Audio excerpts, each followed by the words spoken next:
Alright, so this is what's going to happen on the land here for Rusty Wheelbarrow Pantry Farm. So this is the land as we've left it last time. We did a big nice cleanup. Monday we're going to take out all of these metal sheets that we see there. This is some boxes with some of our supplies that we already have. That tool shed that's kind of half broken down will go away also on Monday.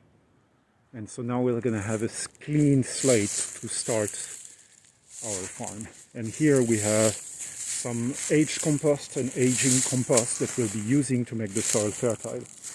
But before we do that, since we've tested the soil and the soil does not contain heavy metal higher than the New York State Department of Environmental Protection limits, however, we just want to make sure that we're growing food as safely as we can.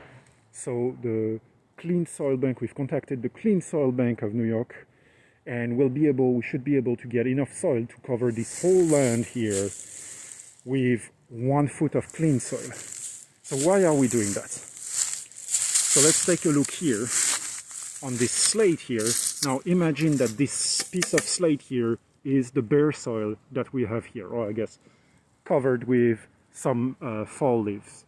So what we're going to do is first put a layer of cardboard. Why do we want to do that? Because the cardboard will, as it decomposes, it's basically going to enrich the soil. Cardboard, paper, all of these things are compostable, and so it's going to enrich the amount of organic matter. And the more organic matter there is in the soil, the better chance there is, if there is any contaminants, that these contaminants will become immobilized. Then our next step will be, we get the soil from the dump truck from the Clean Soil Bank. And now imagine that this is the clean soil. We're going to put a whole foot of soil, clean soil on top. Now that foot of clean soil is important because most veggies that most of their roots are 6 to 8, maybe 10 inches down. So a foot gives us, a pretty good safety that the roots will not really hang out where there is potential contamination. Again, we tested the soil for heavy metals and there was nothing above the New York State regulation.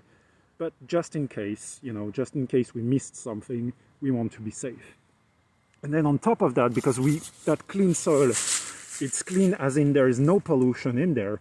There is no heavy metal, no organic pollution of any kind, like pesticides or like oil residues or things like that. But what we don't know is whether there is weed seeds.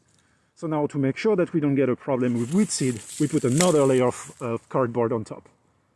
So now that we've done that, well, how are we going to grow food if there's cardboard? Because food is not going to really grow directly in cardboard, at least until the cardboard is not decomposed. So our next step will be to put a couple of inches of fresh compost on top, right? I guess this one is not finished yet, so let me grab some more finished material.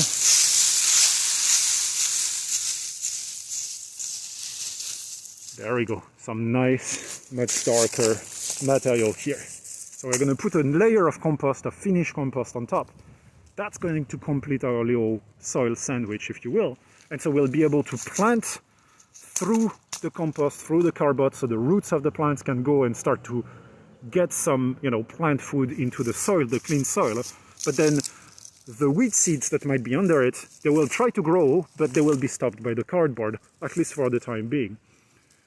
When the cardboard will have decomposed, then the weed seeds won't be able to be stopped.